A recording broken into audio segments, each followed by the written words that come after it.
Hi guys, welcome back to my channel. Today I have swatches for you from the brand Night Owl Lacquer. So I have their Volume 3 Potions Ingredients collection, I have their Cream of the Quarter, and I have their 6-year anniversary limited edition polish to share with you.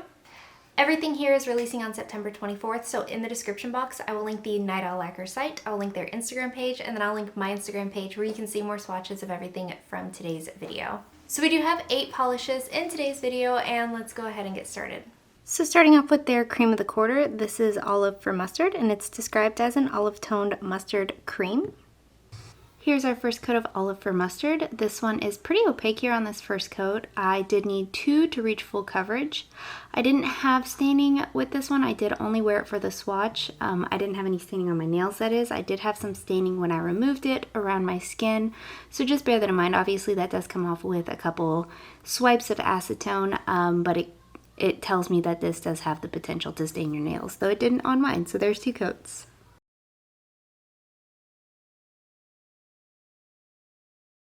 Next up we have their 6-year anniversary limited edition polish, and this is called Enchanting Night. It's described as a burgundy with hollow dust and a subtle blue to violet to red multichrome that adds depth and richness. Here's our first coat of Enchanting Night. This does cover really well here on this first coat. I was able to achieve full coverage here in 2 coats.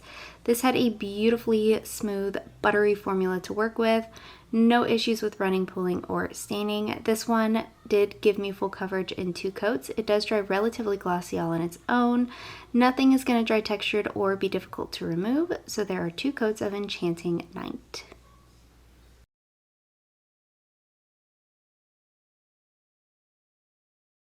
And then moving on to their Potions Ingredients Volume 3 collection. This is Cap of a Toadstool, and it's described as a clear base loaded with red metallic flakes and white matte glitter. Here's our first coat of Cap of a Toadstool. I am showing you this one built up in full coverage. I was happy, or mostly full coverage anyway. I was very happy with the coverage in 2 coats. If you're super duper picky, you could sponge this one on, or you could layer it over another color and use it as a topper. I do think it would be really, really pretty over a black as well. Formula is good. It's a little bit on the thick side, but it's not difficult to manage. There are 2 coats of Cap of a Toadstool.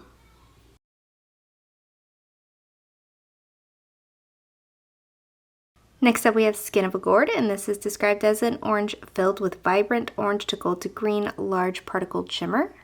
Here's our first coat of Skin of a Gourd. This one is a little bit more sheer on this first coat, but I did still have full coverage in 2 coats. If you have longer nails, you probably will need a third. This one was right on the edge of needing a third for me, but it is so glowy that it does distract from any kind of nail line. I do recommend top coat, but nothing will dry textured and nothing will be difficult to remove. So there are 2 coats.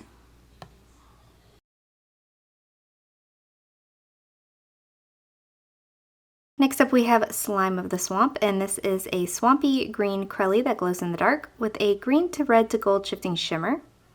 Here's our first coat of Slime of the Swamp. This one covers decently well here on this first coat. I again got full coverage in 2 coats, but my nails are on the shorter side. If you have longer nails, you might end up needing 3. This does dry pretty dull, virtually matte, not quite matte, but like very, very dull. So I recommend top coat to help plump it up. But nothing's going to dry textured or be difficult to remove, so there's 2 coats.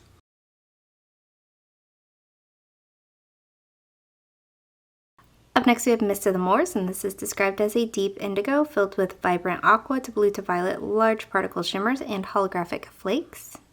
Here's our first coat of Mist of the Morse. This one does cover decently well here on this first coat. Again, I got full coverage in 2 coats. Again, if you're super picky and have very long nails, it is possible to end up needing 3, but I was happy here at 2.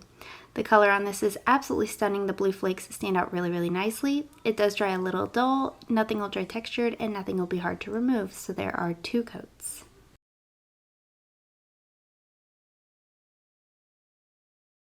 Up next we have Feather of a Crow, and this is described as a clear base loaded with purple to blue to burgundy to red multichrome flakes, black flakes, and a charcoal metallic microflake.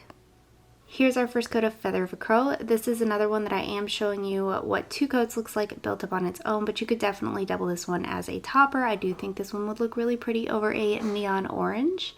I was happy with the coverage in 2 coats. I don't ever mind a little bit of visible nail line, but if you are picky, you can do 3 or sponge it on. This will dry a little bit textured and very dull, and removal will be messy but not difficult.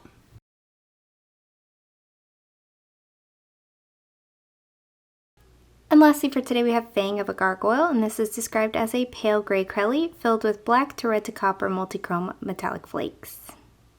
And here is my favorite, our first coat of Fang of a Gargoyle. This covers decently well here on this first coat. I was able to achieve full opacity in 2 coats, but again, this one wouldn't surprise me if you needed or wanted that 3rd coat. These flakes come out in abundance and they do spread out easily across the nail. It is going to dry dull and slightly textured, and removal's easy. So there are 2 coats.